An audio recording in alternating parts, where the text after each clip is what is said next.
ഖുർആൻ ആസ്വാദനം രണ്ടാം അധ്യായം സൂറത്തുൽ ബഖറ 13 മുതൽ 15 വരെ ആയത്തുകൾ. وَإِذَا قِيلَ لَهُمْ آمِنُوا كَمَا آمَنَ النَّاسُ قَالُوا أَنُؤْمِنُ كَمَا آمَنَ السُّفَهَاءُ أَلَا إِنَّهُمْ هُمُ السُّفَهَاءُ وَلَكِنْ لَا يَعْلَمُونَ. ഈ ജനങ്ങൾ വിശ്വസിച്ചതുപോലെ നിങ്ങളും വിശ്വസിക്കൂ എന്ന് അവരോട് പറഞ്ഞാൽ, ആ മൂഢന്മാർ വിശ്വസിച്ചതുപോലെ ഞങ്ങളും വിശ്വസിക്കുകയോ എന്നായിരിക്കും അവർ പ്രതികരിക്കുക. അല്ല, അവർ തന്നെയാണ് മൂഢന്മാർ, എങ്കിലും അവരത് മനസ്സിലാക്കുന്നില്ല. وَإِذَا لَقُوا الَّذِينَ آمَنُوا قَالُوا آمَنَّا وَإِذَا خَلَوْا إِلَى شَيَاطِينِهِمْ قَالُوا إِنَّا مَعَكُمْ إِنَّمَا نَحْنُ مُسْتَهْزِئُونَ. വിശ്വസിക്കുന്നവരെ കണ്ടുമുട്ടുമ്പോൾ ഞങ്ങൾ വിശ്വസിച്ചിരിക്കുന്നു എന്നവർ പറയും. തങ്ങളുടെ ചെകുത്താന്മാരോടൊപ്പം ഒറ്റയ്ക്കാകുമ്പോൾ ഞങ്ങൾ നിങ്ങളോടൊപ്പം തന്നെയാണ്, പരിഹസിച്ചു കൊണ്ടിരിക്കുക മാത്രമാണ് ഞങ്ങൾ ചെയ്യുന്നത് എന്നാണ് അവരോട് പറയുക. അല്ലാഹു യസ്തഹ്സിഉ ബിഹിം വയമുദ്ദുഹും ഫീ തുഗ്യാനിഹിം യഅ്മഹൂൻ. അല്ലാഹു അവരെ പരിഹസിക്കുകയും അതിക്രമങ്ങളിൽ വിഹരിക്കുവാൻ അവരെ അയച്ചു വിട്ടിരിക്കുകയും ചെയ്തിരിക്കുന്നു. وَإِذَا قِيلَ لَهُمْ آمِنُوا كَمَا آمَنَ النَّاسُ كَمَا آمَنَ വ്യത്യസ്ത രണ്ട് പദങ്ങളിലാണ് മദ്ദിൻ്റെ അക്ഷരമായ അലിഫും ഹംസയും വരുന്നത് എന്നതുകൊണ്ട് മുൻഫസിലാണ്. നീട്ടൽ നിർബന്ധമല്ല, ജായിസാണ്. എന്നാൽ നീട്ടുന്നുണ്ടെങ്കിൽ 4 or 5 ഹർക്കത്തിൻ്റെ അളവിൽ തന്നെയാണ് നീട്ടേണ്ടത്. ആമനന്നാസു നൂനിന് ശബ്ദമുണ്ട്, ഒന്ന ചെയ്ത് മണിച്ചുകൊണ്ട് ഓതുക.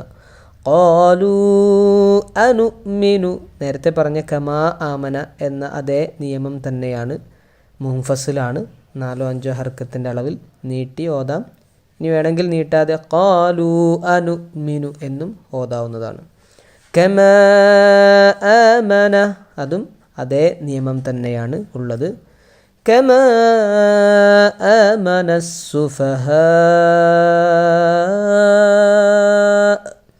മദ്ദക്ഷരമായ അലിഫിന് ശേഷം ഹംസ വരുന്നത് കൊണ്ടുള്ള മദ് തന്നെയാണെങ്കിലും ഇത് ഒറ്റ പദത്തിൽ സുഫഹാ എന്ന ഒരൊറ്റ പദത്തിൽ വരുന്നതായതുകൊണ്ട് ഇത് മദ് മുത്തസിലാണ്. അതുകൊണ്ട് ഇത് വാജിബാണ്, ഇവിടെ നീട്ടൽ നിർബന്ധമാണ്. അലാ ഇന്നഹും ഇവിടെ 2 വ്യത്യസ്ത പദങ്ങൾ, അല എന്നുള്ള പദവും ഇന്നഹും എന്ന പദവും ചേർന്ന് വരുന്നത് കൊണ്ടായതുകൊണ്ട് ഇവിടെ നീട്ടൽ നിർബന്ധമില്ല, മുൻഫസിലാണ്, അനുവദനീയമാണ്.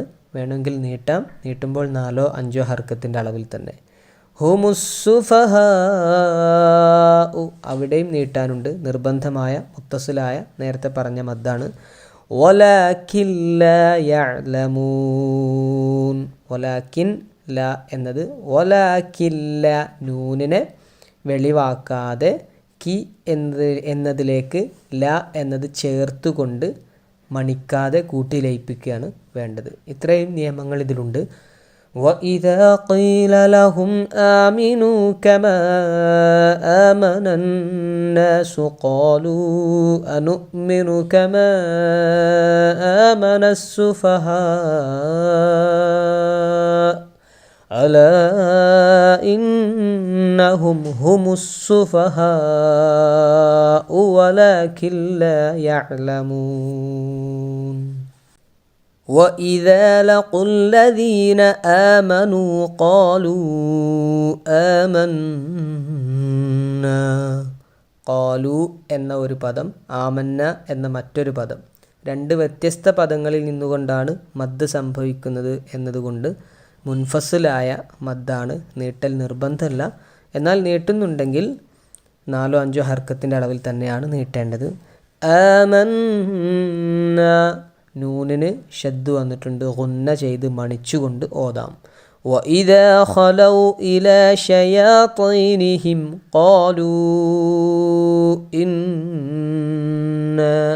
قَالُوا ആമന്ന എന്ന് പറഞ്ഞ അതേ നിയമം തന്നെയാണ് ഇവിടെയും ബാധകമാവുന്നത്.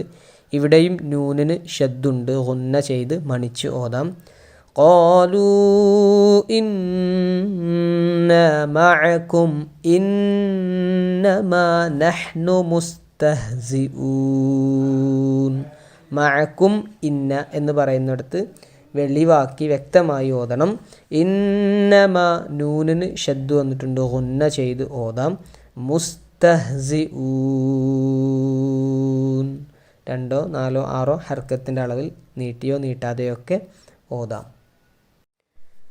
അല്ലാഹു യസ്തഹ്സിഉ ബിഹിം വയമുദ്ദുഹും ഫീ തുഗ്യാനിഹിം യഅ്മഹൂൻ. ഈ ആയത്തിൽ പ്രധാനമായും സുക്കൂനുള്ള മീമിനു ശേഷമുള്ള ഇൽഹാറാണ് ശ്രദ്ധിക്കാനുള്ളത്. യസ്തഹ്സിഉ ബിഹിം വ എന്ന് പറയുന്നിടത്തും വയമുദ്ദുഹും ഫീ, അതുപോലെ തുഗ്യാനിഹിം യഅ്മഹൂൻ, ഇതെല്ലാം ഇൽഹാറാണ്. ഒരു കാരണവശാലും മീമിന്, ആ സുക്കൂനുള്ള മീമുകൾ മണിക്കേണ്ടതില്ല, കൂട്ടിലയിപ്പിക്കേണ്ടതില്ല, അവ്യക്തമാക്കേണ്ടതില്ല. വളരെ വ്യക്തമായിട്ടാണ് ഈ ഭാഗത്ത് ഓതേണ്ടത്. ഇൽഹാറാണ് ശ്രദ്ധിക്കാനുള്ളത്. ഈ ജനങ്ങൾ വിശ്വസിച്ചതുപോലെ നിങ്ങളും വിശ്വസിക്കൂ എന്ന് അവരോട് പറഞ്ഞാൽ ആ മൂഢന്മാർ വിശ്വസിച്ചതുപോലെ ഞങ്ങളും വിശ്വസിക്കുകയോ എന്നായിരിക്കും അവർ പ്രതികരിക്കുക. അല്ല, അവർ തന്നെയാണ് മൂഢന്മാർ. എങ്കിലും അവരത് മനസ്സിലാക്കുന്നില്ല.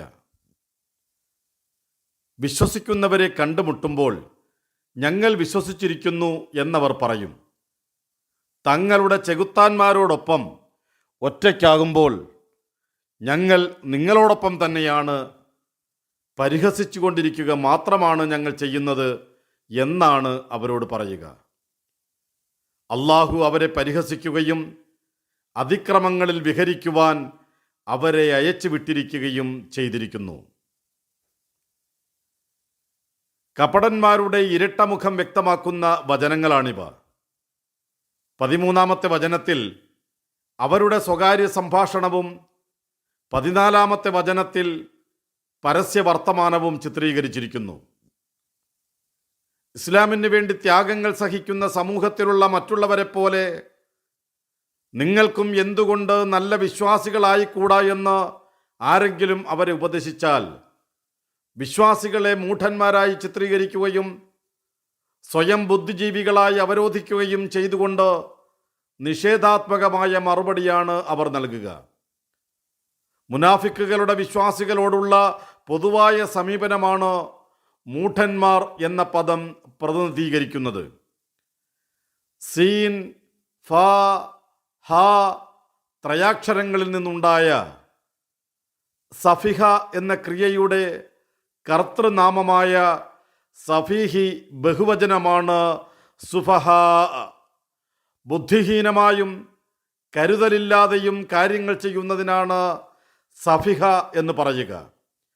സഫിഹ് എന്നാൽ വിഡ്ഢി എന്നർത്ഥം. തങ്ങളല്ലാത്തവരെല്ലാം ബുദ്ധിയോ കരുതലോ ഇല്ലാത്തവരാണെന്നാണ് കപടന്മാർ കരുതുക. ഇസ്ലാമിന് വേണ്ടി ത്യാഗങ്ങൾ അനുഷ്ഠിക്കുകയും യുദ്ധത്തിൽ പങ്കെടുക്കുകയും പ്രവാചകൻ സല്ലല്ലാഹു അലൈഹി വസല്ലമയെ ചോദ്യം ചെയ്യാതെ അനുസരിക്കുകയുമെല്ലാം ചെയ്യുന്നത് അവരുടെ വീക്ഷണത്തിൽ വിഡ്ഢിത്തമാണ്. അത് ചെയ്യുന്നവരെ പുച്ഛത്തോടെ കാണുന്നവരായിരിക്കും കപടന്മാർ. അവരുടെ ശ്രദ്ധ നേട്ടങ്ങളിൽ മാത്രമേ ഉണ്ടാവൂ. നൽകുന്ന പ്രവർത്തനങ്ങളെല്ലാം അവർക്ക് വിഡ്ഢിത്തമാണ്. മുസ്ലിം സമൂഹത്തിൻ്റെ ഭാഗമായി നിന്ന് അതുകൊണ്ട് ലഭിക്കുന്ന സൗകര്യങ്ങൾ ഉപയോഗിക്കുകയും ത്യാഗങ്ങൾ ആവശ്യമുള്ളിടത്ത് നിന്ന് സമർത്ഥമായി മാറി നിൽക്കുകയും ചെയ്യലാണ് മുനാഫിക്കുകളുടെ കാഴ്ചപ്പാടിൽ ബുദ്ധി. അവരുടെ ബുദ്ധിയാണ് യഥാർത്ഥത്തിലുള്ള വിഡ്ഢിത്തമെന്ന് വ്യക്തമാക്കുകയാണിവിടെ. അവരുടെ ഈ നിലപാട് കൊണ്ട് ഇഹലോകത്തിലോ മരണാനന്തരമോ ആത്യന്തികമായി അവർക്ക് നേട്ടമൊന്നും ഉണ്ടാക്കാൻ കഴിയില്ല. പ്രവാചകരെ, താങ്കൾ കൽപ്പിക്കുകയാണെങ്കിൽ എൻ്റെ പിതാവിൻ്റെ ശിരസ് ഞാൻ തന്നെ അറുത്തുമാറ്റി താങ്കളുടെ മുന്നിലെത്തിക്കാം എന്ന് സ്വന്തം മകൻ പറയുന്നതിനേക്കാൾ വലിയ പതനം ഒരു പിതാവിന് മറ്റെന്താണുള്ളത്? മുനാഫിക്കുകളുടെ നേതാവായിരുന്ന അബ്ദുല്ലാഹിബിന് ഉബയ്യിനെ കുറിച്ച് സ്വന്തം മകൻ അബ്ദുള്ള ബനു മുസ്തലഖ് സംഘടന സന്ദർഭത്തിൽ പറഞ്ഞ ഈ വാക്കുകൾ തന്നെയാണ് മുനാഫിക്കിന് ഭൂമിയിൽ ലഭിക്കാവുന്നതിൽ വെച്ച് ഏറ്റവും വലിയ അപമാനം. റോമക്കാരികളായ സുന്ദരികൾ തൻ്റെ മനസ്സിനെ കീഴ്പ്പെടുത്തുകയും തെറ്റ് ചെയ്തു പോകുകയും ചെയ്യുമെന്ന് ഭയപ്പെടുന്നതിനാൽ തന്നെ യുദ്ധത്തിന് പോകുന്നതിൽ നിന്ന് ഒഴിവാക്കിത്തരണമെന്നാവശ്യപ്പെടുന്നതിനേക്കാൾ വലിയ നാണക്കേടെന്താണ്?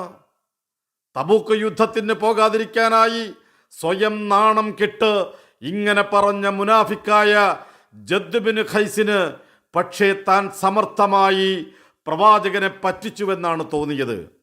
ഇവരെല്ലാം വിചാരിക്കുന്നത് ഞങ്ങളാണ് ബുദ്ധിജീവികളെന്നാണ്. തങ്ങളുടെ കാപട്യമാണ് യഥാർത്ഥ വിഡ്ഢിത്തമെന്ന സത്യം മനസ്സിലാക്കാനുള്ള തിരിച്ചറിവ് അവർക്കില്ലാതെ പോയി. അവർ ഇഹത്തിൽ സ്വയം വിഡ്ഢികളാവുന്നു. മരണാനന്തരമാകട്ടെ ഇഹത്തിൽ തങ്ങൾ ചെയ്തുകൊണ്ടിരുന്നതെല്ലാം മഹാവിഡ്ഢിത്തമായിരുന്നുവെന്ന് അവർക്ക് ബോധ്യപ്പെടുകയും ചെയ്യും. അല്ല, അവർ തന്നെയാണ് മൂഢന്മാർ എന്ന പ്രയോഗം ശ്രദ്ധേയമാണ്. സ്വയം എത്ര തന്നെ ബുദ്ധിജീവികളായി ചമഞ്ഞാലും, അവരെക്കുറിച്ച് ആര് തന്നെ എത്ര നല്ലത് പറഞ്ഞാലും, സ്വന്തം ജീവിത ലക്ഷ്യം അറിയാതെ ജീവിച്ചു കൊണ്ടിരിക്കുന്ന അവർ തന്നെയാണ് യഥാർത്ഥത്തിൽ വിവരം കെട്ടവർ എന്ന വസ്തുത അരക്കിട്ടുറപ്പിച്ച് പ്രഖ്യാപിക്കുന്നതാണ് ഈ പ്രയോഗം. മുനാഫിക്കുകളുടെ പരസ്യമായ നിലപാടാണ് 14-ാമത്തെ വചനത്തിൻ്റെ ആദ്യ ഭാഗത്തുള്ളത്. വിശ്വാസികളെ കണ്ടുമുട്ടുമ്പോൾ തങ്ങളും നിങ്ങളോടൊപ്പമാണ് എന്നാണ് അവർ പറയുക.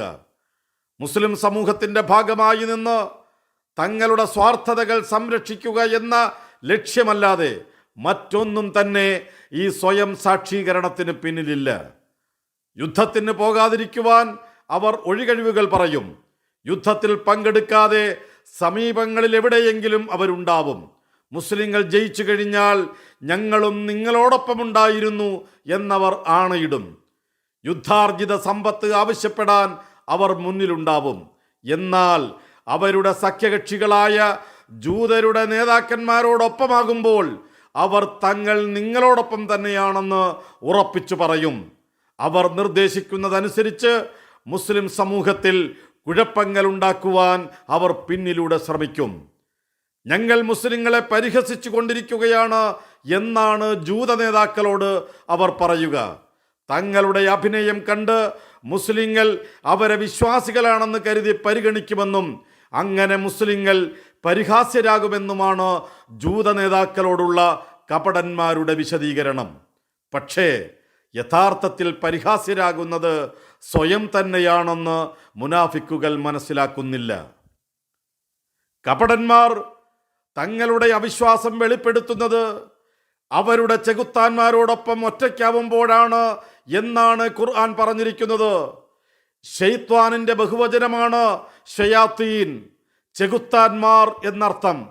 ശ യ ത്വ അക്ഷരത്രയത്തിൽ നിന്നുണ്ടാവുന്ന വാക്കുകൾ പൊള്ളുക, കത്തുക എന്നിങ്ങനെയുള്ള അർത്ഥങ്ങളിലാണ് പ്രയോഗിക്കാറുള്ളത്. ശ ത്വ നയിൽ നിന്നുണ്ടാവുമ്പോൾ വഴിതെറ്റുക, വിദൂരമാവുക എന്നിങ്ങനെയാണ് അർത്ഥം വരിക. രണ്ട് മൂലങ്ങളിൽ നിന്നുണ്ടായതാണെങ്കിലും അള്ളാഹുവിൻ്റെ കോപതാപങ്ങൾക്ക് വിധേയമായ പിശാചിനെ പ്രതിനിധീകരിക്കാൻ കഴിയുന്ന കൃത്യമായ നാമം തന്നെയാണ് ശൈത്വാൻ. അവൻ തീയിൽ നിന്ന് സൃഷ്ടിക്കപ്പെട്ടവനാണ്. മനുഷ്യരോടുള്ള തൻ്റെ കോപത്താൽ കത്തുന്നവനാണ്. ദൈവസന്നിധിയിൽ നിന്ന് പുറത്താക്കപ്പെട്ടവനാണ്. അഹങ്കാരം മൂലം സ്വയം വഴിതെറ്റിയവനും മറ്റുള്ളവരെ വഴിതെറ്റിക്കുന്നവനുമാണ്. പടച്ചവനിൽ നിന്നും സന്മാർഗത്തിൽ നിന്നും ഏറെ വിദൂരമാണ് അവൻ്റെ മാർഗം. മനുഷ്യരെ ദൈവമാർഗത്തിൽ നിന്ന് വിദൂരത്തേക്ക് കൊണ്ടുപോകുവാനാണ് അവൻ്റെ ശ്രമം.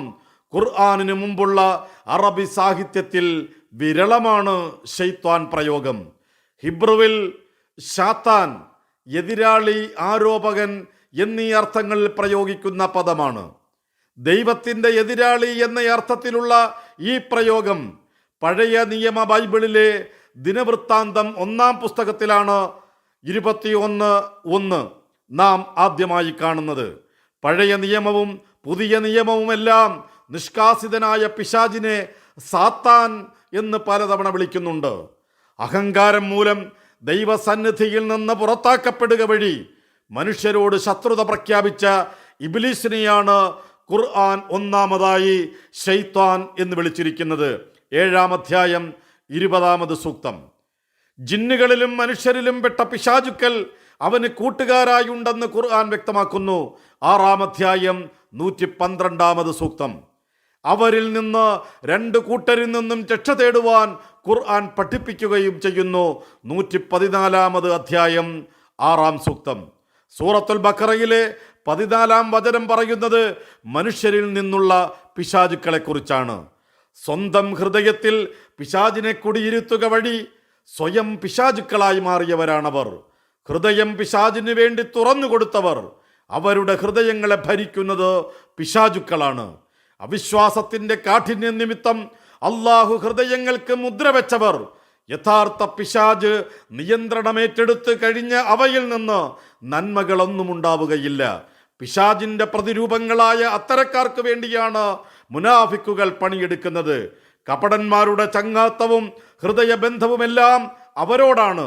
മുസ്ലിമായി കൊണ്ടുള്ള നാടകം കളിയിലൂടെ തങ്ങൾ മുസ്ലിങ്ങളെ പരിഹസിച്ചു കൊണ്ടിരിക്കുകയാണെന്ന് അവർ പറയുമ്പോൾ സന്തോഷിക്കുന്നത് ആ പിശാചുക്കളാണ്.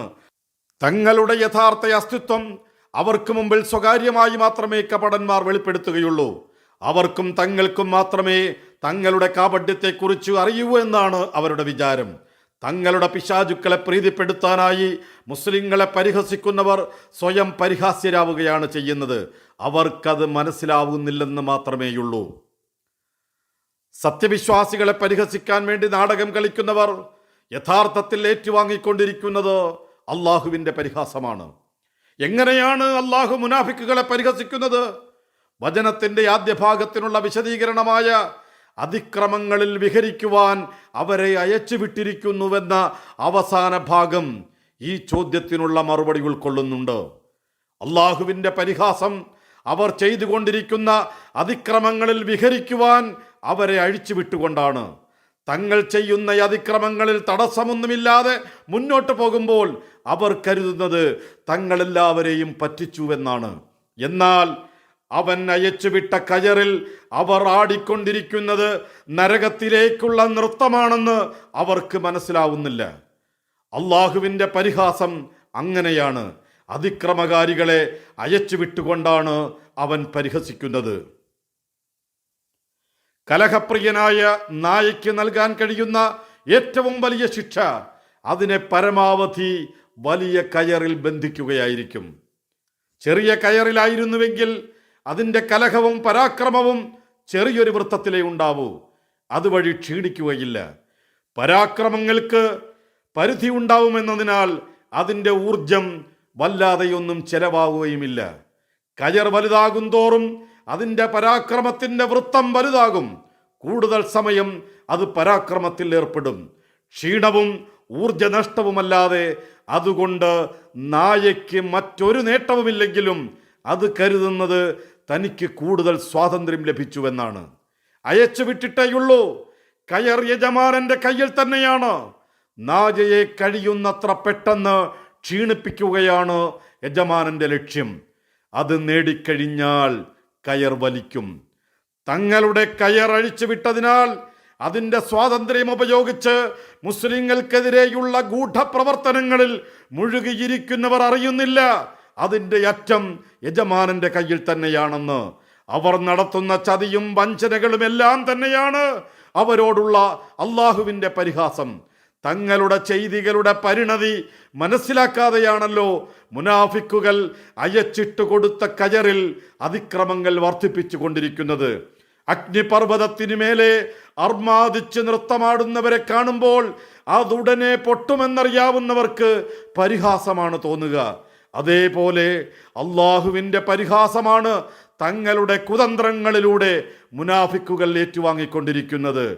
തങ്ങൾ പരിഹസിക്കപ്പെടുകയായിരുന്നുവെന്ന് അവർക്ക് മനസ്സിലാവുക തങ്ങളുടെ കർമ്മഫലം അനുഭവിക്കുമ്പോൾ മാത്രമായിരിക്കും.